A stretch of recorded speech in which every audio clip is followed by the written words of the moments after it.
Well, we're all ready for summer, right?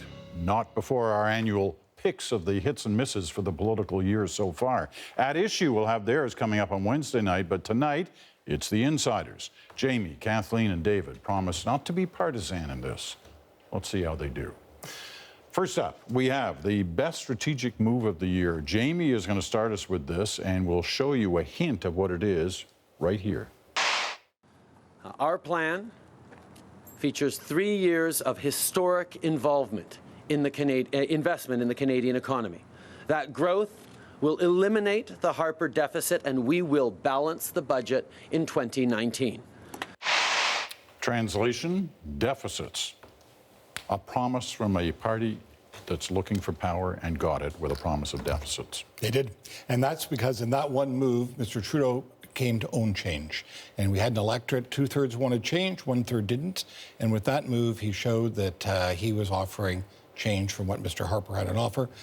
Mr. Mulcair needed to try and shore up part of his campaign by promising to balance the budget, but in the end, he lost the change vote as a result.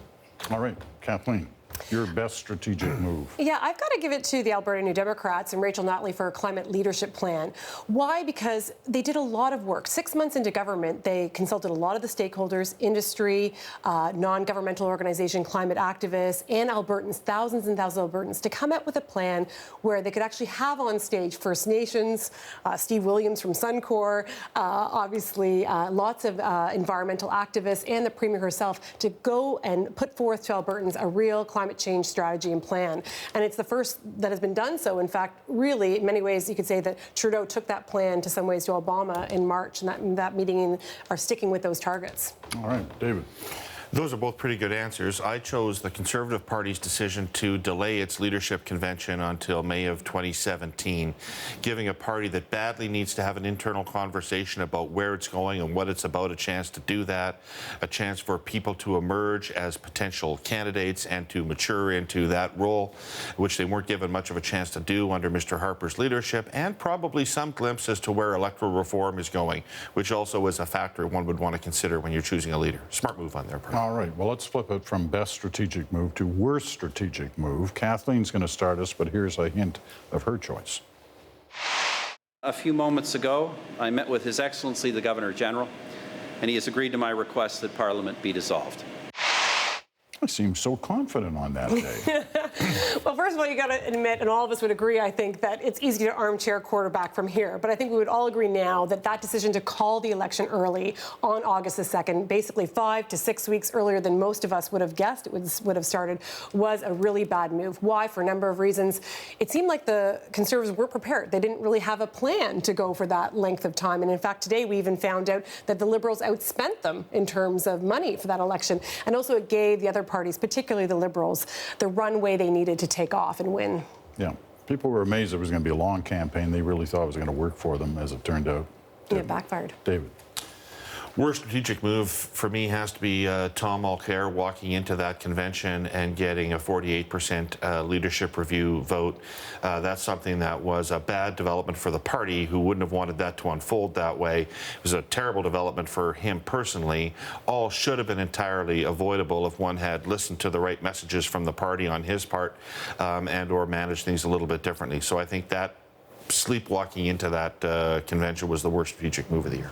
Jamie. The Conservatives' decision to push the anti-niqab issue, not only was it a disaster for them, we'd seen it flop in Quebec previously, but also it devastated Mr. Mulcair's support and sent 40 Liberal MPs to Ottawa. All you insiders love spin. You develop spin. You try to make change by spin and getting people thinking certain ways. So what's the best spin moment of the year? We'll have David's, but let's have a hint of what it is first. Your cabinet, you said, looks a lot like Canada, and I understand one of the priorities for you was to have a cabinet that was gender balanced. Why was that so important to you? Because it's 2015. Simple as that. because it's 2015. It's a killer line, and it's great spin because there's nothing self-aggrandizing about it. Ineffective spin is when you say, I'm so good because I did X or Y. This is something that says, actually, I'm just with the times. There's nothing unique, special about what I've done. It just is the appropriate thing to have done at this time. It struck everybody as immediately the right answer to that question. It put any critics of that policy on the defensive and with the onus on them to justify why they were critics of that policy. And it became actually an answer to a million questions. It became a little bit of a meme out there. And it wasn't spur of the moment. They actually thought that one through. They knew the question was likely to come. Well, we learned that from your show. Exactly. Jamie. I think some people might not say it's spin in the traditional sense, but I would say it was Sophie Gregoire Trudeau at the press gallery dinner. You know, criticism was mounting against her, and she came out and did a performance which wowed every single person in the room and reset the odometer of what people thought of her in one performance. Kathleen. So I chose the Liberals on the refugee issue. Faced in December or November with breaking, which was one of the largest promises they made in the election campaign of bringing in 25,000 refugees by the end of December, realizing they weren't going to meet that target. It was a spectacular moment because most people would have thought that could have been catastrophic so early on to their mandate. But in fact, they were able to turn it on the heads, right, and execute incredibly well and actually make breaking a promise somehow into a virtue. How did they do that? Well, great photo ops, right, of Trudeau meeting the refugees at the airport, hugging them with the jackets. And it didn't matter that they didn't meet that 25,000 mark. They only met the 10, and no one cared. So it was a good spin moment. All right. Well, good spin moments. I mean, we also have to look at bad spin moments because not all spin works. Jamie's picked one, and it comes in the form of a tweet. It was a number of forms, actually, by Donald Trump. But let's have a look at the tweet that Donald Trump put out right after the Orlando attacks. Appreciate the congrats for being right on radical Islamic terrorism. I don't want congrats. I want toughness and vigilance. We must be smart. Not so smart? Jamie. Well, it's beyond comment. It's so ridiculous. I mean, you compare that to what happened in the United Kingdom when an MP was shot. What do? Everyone stops campaigning. What does Donald Trump do? He goes and tries to make hay out of the worst massacre in American history. I just think it's disgusting. It's beyond bad. It's disgusting. And it started what was a terrible week for him, resulting in what we've seen today, firing his campaign manager. Kathleen. Mine was the NDP on balanced budgets. They just weren't able to spin their way out of it, no matter what argument they put forward. In fact, mine is almost the reverse mirror image of what Jamie has chosen as his best strategic moment. I said the worst spin was the New Democrats. Why? Because on August 25th, Mulcair came out and said, we're going to balance the budget. 2 days later, the Liberals had effectively cornered the New Democrats by saying that they would go deficit after deficit. And the Democrats spent 9 to 10 days on their heels in those crucial first weeks of the campaign, not being able to explain what their position was and how they were going to spend and still balance the budgets. David. Harper's Director of Communications, Corey Knight, saying before the first leaders' debate that all Trudeau would have to do is show up with his pants on in order to outperform expectations. I don't understand what the strategic value of that was for the Harper campaign. You wouldn't have wanted to be playing down expectations for Mr. Trudeau's performance any more than they were already at. In fact, you would have wanted to be preconditioning for the fact that he likely was going to be surprisingly good relative to what the Conservatives had created expectations at with their advertising. So it seemed like the kind of thing that was gratuitously fun for a partisan to say, but gratuitously stupid for a spin master to say. And if you don't believe he said it, watch this. This is exactly the way it was. I think if he comes on stage with his pants on, he'll probably exceed expectations. That was a tough one. And Corey, I guess, will live forever with that quote. Okay, let's start with the most overrated political player out there. And we don't have any clips to show on any of these people, which they're probably happy about. But Kathleen, who's the most overrated?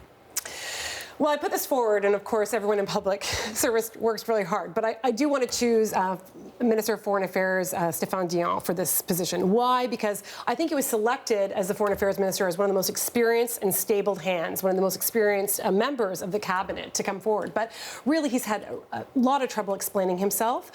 We're not clear on what the foreign policy is. There's been a mismatch in terms of Canada's on the world stage, but there's the issue with the labs and the export to Saudi Arabia. So I think that he really is the most overrated right now, and there needs to be a recalibration. And you've sensed there's some tension within that cabinet around some of the remarks he's made. David, you're most overrated political player out there. Former Prime Minister Stephen Harper, for a decade considered to be a political genius and a very high-powered political strategist, and indeed, over the years, he did a lot of clever things and was very effective a number of times. But in this election, for reasons that Kathleen and Jamie have already articulated, he called an election at terrible timing, which was dominated early on by the Duffy trial. And I think we can all remember how gruesome that was politically for them to have on there. Was long enough for Mr. Trudeau to find his legs and indeed build momentum. And the issue set that they chose to run on had no broad appeal and was barely of interest to their own base. So I think everything about that campaign was wrong-headed in conception, and I think that falls on his feet. Jamie. You know, I don't like kicking people when they're down, but I have to give it to Mr. Mulcair. He was supposed to be the pragmatic leader that would lead the Democrats to power. Aside from having some good days in the House of Commons, he just wasn't able to put it together on the campaign trail. And at the end of the day, that's a leader's job. All right. If you don't want to kick people when they're down, let's do the last one on pumping up people who are underrated. Kathleen, you start. Who's the most underrated out there? Rona Ambrose. She's, really being an interim leader is a lame duck role to begin with. You've kind of got one arm tied behind your back to begin with, but the confidence that she has brought to that role and the ability that she can change the message track, just alter it slightly, but still be incredibly politically useful to her party. It's actually pretty amazing. Why some people think they should change the rules and let her run. We'll see what happens in that next year. David. Yeah, she's been terrific. Another person who's been terrific is Premier Rachel Notley in Alberta, who's gone through a year that would test the most seasoned political leader, the collapse of the major industry in that province, one of the worst natural disasters in the history of the country, all for a government that province has no history with and no reason to feel comfortable with.